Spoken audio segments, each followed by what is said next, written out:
Shakespeare says that extreme fear can neither fight nor fly. However, it seems as though fear has kind of taken over during this time in many ways. What is your take on that? I can speak from personal experience. My pandemic started in January, technically, because I was still just getting over the flu, and I'm one of those really tight budget, can't really afford to take a lot of days off type people. So I was in financial panic mode trying to get caught up, because January for visual media, for me, is one of the slowest months of the year. So for those that don't know you, why don't you go ahead and let them know what you do? Well, what I do is visual media specialist, which umbrellas photo, video, filmmaking. I'm also a writer-director, and my job came to a screeching halt as a result of the pandemic. I was in the middle of filming my next film, Slayage, and I'd done a table read and all that, and had to kind of just stop. Clients, it was touchy as to how I could shoot with them, because there's always that interaction section that, at a wedding I was supposed to shoot that I really wasn't sure how to go about that. So I realized everything I did involved some sort of eventual contact. So what I do in the meantime, food delivery or just odd jobs here and there, until things pick back up, which they're starting to. So what was it like doing food delivery as opposed to your passion? And did it save you? Are you grateful for it? Or do you feel kind of frustrated about it?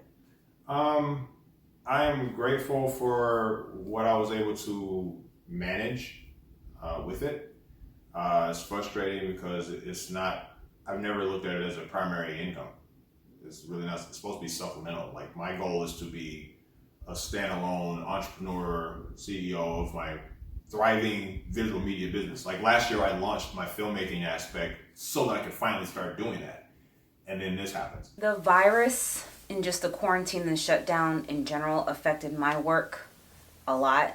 The beginning of this year, I made the decision to become a full-time entrepreneur and mainly focus on my makeup artistry, skincare, cosmetics, that type of deal. Everything was going great and fine, but because I'm in an industry where I'm close and face-to-face in close proximity to people, all that got shut down immediately. So it was one of those things where it's just like, okay, what do I do now? Yeah, I mean, the quarantine, when it came to my boutique, the quarantine, like, it slowed my business down. I wasn't making any money.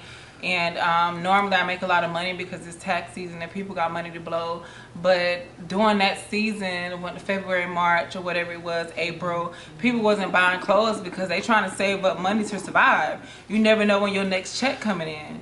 So I didn't make a lot of money, but I do have a couple girlfriends and a couple people who supported me and did buy from me from quarantine, but I didn't make the money that I was expecting. So quarantine really did affect me a lot. So my first reaction when quarantine happened was, oh crap, what are we gonna do? We literally just opened in January and it was like everything shut down. So I didn't have a clue. I didn't, safeguard against this. We never knew there would be a virus, a deadly virus pandemic situation happening, which really affects my business as a whole, because it's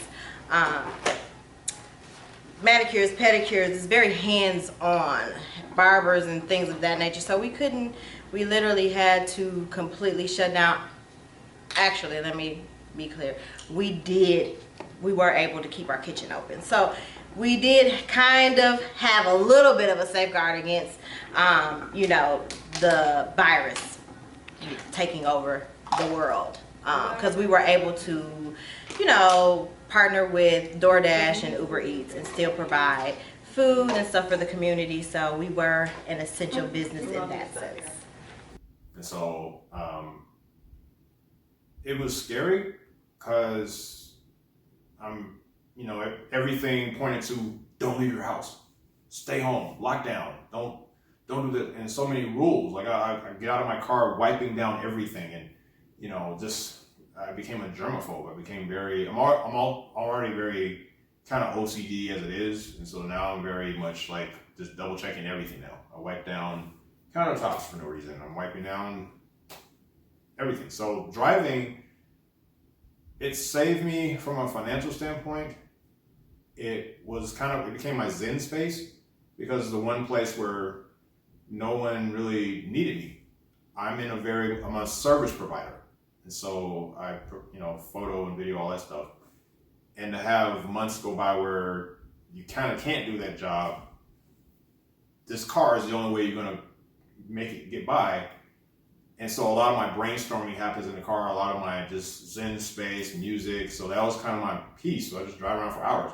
And so. Is this something that you had to intentionally tell yourself? Like, you know what, this is the situation I'm in, so I'm going to make the best out of it. Did you start off like that? Or, how did you recognize that this could be a place of Zen? I realized I've mentally grown to be able to handle this situation. Like the way I saw a lot of just outward freaking out of a lot of people. I didn't have the reaction.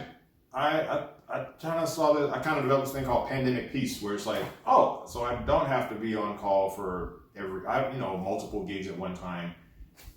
I have a break. I'm just taking care of me. I don't have to do anything. So I didn't fold under any pressure. I feel like the struggling artist aspect of my career kind of prepared me for this, to where it's like, oh, okay, so I just gotta. I kind of became about the steps. All right, here's a problem. What's the solution? Like I realized that if I dwell on the problem, first of all, I don't say problem anymore. I had a job years ago where my manager would always refer to problems as challenges. You say problem, you tend to dwell in it, just stuck in it. Say challenge, that's something that can be solved. So I came into this with like, all right, so what's the challenge? Like, what's the solution? I got a lot more organized on how to handle my bills and get things caught up. I had a structured system of how to get bills current. So in a way, it saved me. It's just frustrating that like I'm not doing what I'm happy with more than I'm doing this. Were you ever in a situation where you couldn't pay bills at all? Yeah. I had to do what I've seen quite a few people do, which is like, put their bills on, like, call all their bill collectors, like, hey, or utility companies. A huge blessing was when the phone companies kind of all band together and said, all right, no bill is due for X amount of time. Card note, you don't have to pay till like July. I didn't trust that. I still paid. I'm like, because the second somebody says, all right, everything's back to normal. All right, so you owe 3 months of back this. I ain't even taking that chance. Which is what happened to a lot of people. Yeah, and a lot of people I still paid rent every month. There was no break on the rent at all. Like, because if you think about it, it isn't just happening to people that are paying bills to companies. These companies are hit too. These landlords, these people that can't come to work and run the call centers for AT&T or whatever. The car companies that are like, they can't sell cars, so now they gotta almost demand their car money or financing money for whatever. So everybody got hit with this all at once. And for literally the whole planet stopped. And the economy rotates on an axis just as much as the actual planet does. So when that stops, it's like, we're all kind of stuck. So there was a point when I was like, okay, what's an EBT card again? I never had one. So I wouldn't apply. So it was just weird to kind of feel helpless. And that's kind of where the fear came in for me.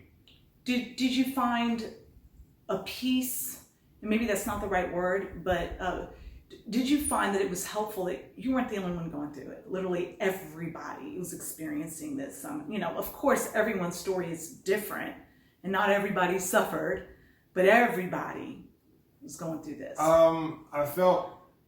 I won't say I felt at peace. I didn't feel alone in the situation, because for that reason, everybody dealing with it. I wasn't close to them, but I lost 2 family members to COVID out in Madison, Edenton, they went to work, and that's where they caught it.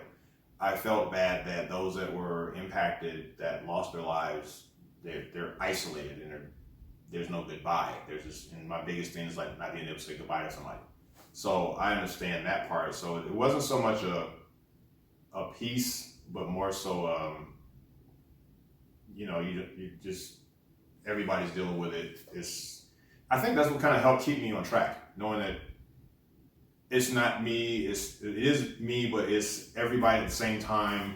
If all of us are wallowing in it or stuck in it, then we're never going to get out of it. And I'm very much I gotta focus on the solution. I can't, depression is something I've dealt with for years. And if I get stuck in that on top of not feeling like there's a solution, then I'm just going to be stuck. So I have to focus on the solution all the time.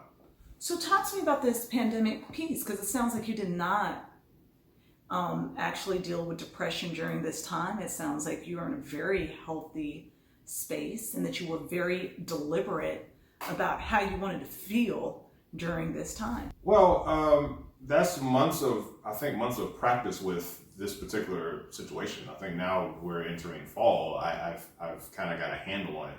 Early on, there were days when it was like I just didn't want to get out of bed. I felt like, not a what's the use, but like we're damned if we do, we're damned if we don't. Like when they were talking about lockdowns or lifting bans and stuff like that, where the things that really you didn't know were significant became super significant. I haven't hugged people. I'm a emotion-driven person. A hug is energy to me. So just the fact you can't really do that for real, shaking hands. I never got a birthday this year. The pandemic started the week of I never got to have it. There was no such thing as a Zoom birthday when this started. So or a drive-by birthday is what I did for my son. Yeah, I never got to do any of that, and I was already behind schedule with filming my movie. I was going to have the movie premiere by at least that day or by the summer. I remember you were still trying to push it, like, can we do it this? Can y'all meet this day? And finally it was like, you know what? Yeah, I'll let this go. I had to make an executive decision with my movie in that, like, I had a WhatsApp, like a Sledge WhatsApp, to just reach everybody at one time. And when I got minimal responses back on what the next move was, and I kept seeing the news, and that fear setting in, it's like, I can't endanger people because we don't know what we're dealing with. So to this day, I feel like I'm doing everything I can to stay on track. I just don't feel like I'm doing enough because that thing is still lingering. Like I never got to get out the gates. My mom is the only one that shot her scenes for the movie, and a couple other people.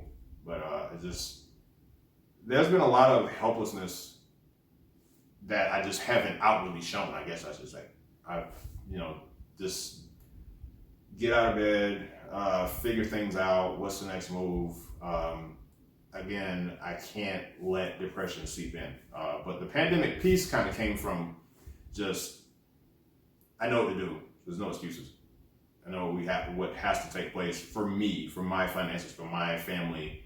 So I think years of just struggling through being in a rut, being like facing eviction, losing your car, all this like really financially traumatic things kind of prepared me for this, to where it's like, I'm like Neo when he finally knew what the Matrix was and the bullets just kind of stopped. You're just like, oh, okay, I know what to do now. So now that's what I mean by pandemic piece. I'm so numb to it that now I know how to handle it. It's funny that you should use that Matrix analogy, because it wasn't like Neo was happy, right? It was just kind of matter of fact, like, okay, I get it now, and I'm gonna keep it moving. Yeah, again, another movie reference. It's like, I get it. It is what it is. Yeah.